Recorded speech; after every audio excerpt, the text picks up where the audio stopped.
On a tous des seuils, des moments où le choc que l'on vit face à une information agit à titre de déclic. On pourrait parler, c'est une expression que j'ai entendue récemment, que j'ai trouvée très juste, d'une métabolisation de l'information. Tout d'un coup, on reçoit une information, on peine à la métaboliser, à la faire entrer dans notre corps de telle sorte qu'elle change notre façon d'agir, qu'elle nous change nous-mêmes dans notre être. Et il y a eu certains de ces moments, ces années-ci, pour nous toutes et tous, sinon on ne serait pas là, qui peuvent apparaître sous la forme de ces quelques exemples que je vais citer pour nous montrer que la question du climat participe de quelque chose de beaucoup plus grand qu'on devrait appeler la crise écologique ou ce que je propose, l'érosion exponentielle. Plus ça s'érode, plus ça s'érode, plus ça s'érode encore. Mais en parler de telle sorte qu'on ne soit pas en quelque sorte en train d'isoler sur à une variable un enjeu d'une gravité telle qu'il faut commencer à se dire qu'on n'en prend même plus la mesure.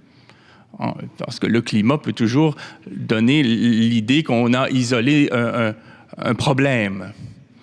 Je vous donne, et c'est la présentation que je vous fais aujourd'hui vise plus à susciter une discussion, des échanges, des prises de conscience qu'à prétendre, là, sur le coup, donner une information dont je serais l'exclusif titulaire.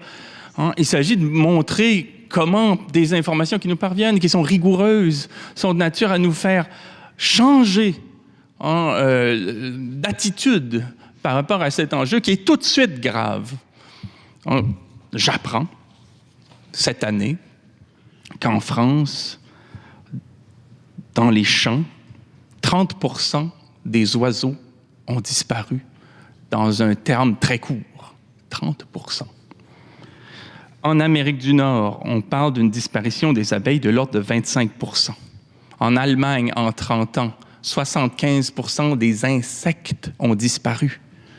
Et là, on ne parle pas des espèces, on parle des individus à l'intérieur des espèces. Mais on pourrait continuer en parlant des espèces qui elles-mêmes disparaissent. Il y a entre 5 millions et 10 millions d'acres de terres arables au monde qui disparaissent à chaque année. La déforestation de la planète, ça se compare à l'équivalent d'une Belgique par année que l'on perd en forêt.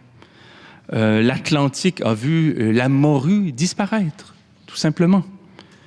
On peut parler des perturbateurs endocriniens liés aux pesticides, aux millions de tonnes de déchets qui se trouvent concentrés dans les continents, et ainsi de suite, et ainsi de suite. Bon.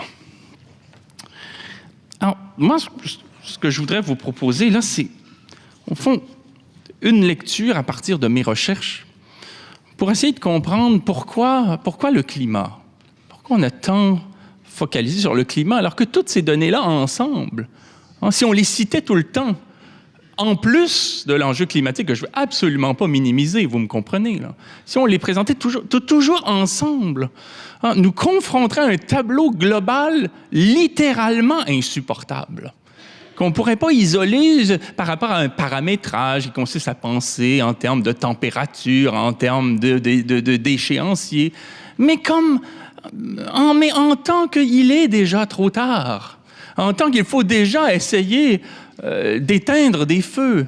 Bon, je parlais des insectes tout à l'heure. Parler des insectes, c'est parler de l'agriculture. Parler des insectes, c'est parler de la chaîne alimentaire.